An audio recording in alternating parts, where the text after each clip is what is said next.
தாம்பூலதாரணி பகுதி 2. ஜம்புநாதருக்கு அமுது படைக்கவில்லை. பரிசாரகன் வரவில்லை. அதனால் என்ன? யாராவது ஒரு தவளை சாதம் வடிக்கக்கூடாதா? அப்படி அல்ல. யார் தீட்சை பெற்றிருக்கிறார்களோ, யார் செய்ய வேண்டுமோ அவர்கள்தான் செய்ய வேண்டும். குருக்கள் செய்ய முடியாது என்கிறார். நான் செய்யக்கூடாது என்கிறார்கள்.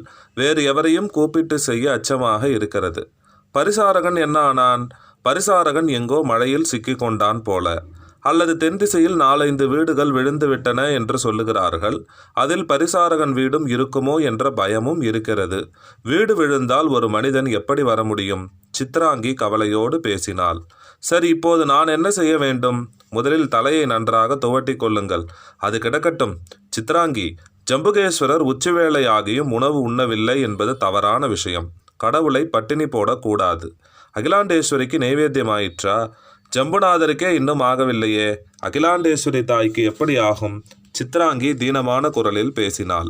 வரதன் கவலைப்பட்டான். தலை குனிந்து யோசித்தான். என்ன நைவேத்தியம் செய்ய வேண்டும்? ஜம்புநாதருக்கு வெண்பொங்கல், அகிலாண்டேஸ்வரிக்கு சர்க்கரை பொங்கல். என்ன சாமான்கள் இருக்கின்றன? வரதன் கேட்டான்.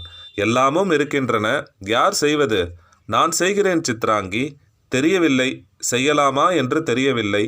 நீங்கள் வைணவர் அல்லவா? ஸ்ரீரங்கத்து மடைப்பள்ளி தலைவர் அல்லவா? என்னை தேடிக்கொண்டு என்னை பார்ப்பதற்கு வருகிறீர்கள். இங்கே மற்ற வேலைகளை உங்களை செய்ய விடுவார்களா? இது என்ன? யார் நைவேத்தியம் செய்தால் என்ன? பக்தியோடு செய்ய வேண்டிய ஒரு விஷயத்திற்கு எதற்கு இத்தனை கட்டளைகள்? வா, போய் குருக்களை கேட்போம். அவர்கள் கருவறை நோக்கி நகர்ந்தார்கள். கருவறை இருட்டாக இருந்தது. நீர் கருவறையை சுற்றி பொங்கி சிவலிங்கத்தை முற்றிலும் மறைத்து இருந்தது. ஜனங்கள் உட்கார்ந்து நீர் மேலே வருவதையும் தாழ்ந்து போவதையும் வேடிக்கை பார்த்து கொண்டு இருந்தார்கள். 1/4 நாழிகை சிவலிங்கத்தை மறைக்கின்ற ஜலம் மறுபடியும் வடிந்து சிவலிங்கத்தை முழு உருவமாக காட்டியது. மறுபடியும் ஊற்றுக்களிலிருந்து பொங்கி சிவலிங்கத்தை மூழ்கடித்தது. உட்கார்ந்து பார்க்கும்போது நீர் சிவலிங்கத்தை அணைத்து அணைத்து சந்தோஷப்படுவது போல் இருந்தது. வரதன் உட்கார்ந்து ஊற்றிலிருந்து நீர் பொங்குவதை பார்த்தான். கீழே விழுந்து ஜம்புகேஸ்வரரை நமஸ்கரித்தான். திரும்பி குருக்களை நோக்கி நடந்தான். நான் வரதன், தெரியுமே. நீ ஸ்ரீரங்கத்து மடப்பள்ளியால் என்ன வேண்டும்?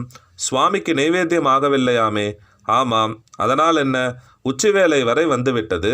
ஜம்புநாதருக்கும் அகிலாண்டேஸ்வரிக்கும் நைவேத்தியம் ஆகவில்லை என்றால் சரியா? கடவுளை பட்டினி போடலாமா? ஏற்கனவே இயற்கை சீற்றம் அதிகமாக இருக்கிறது.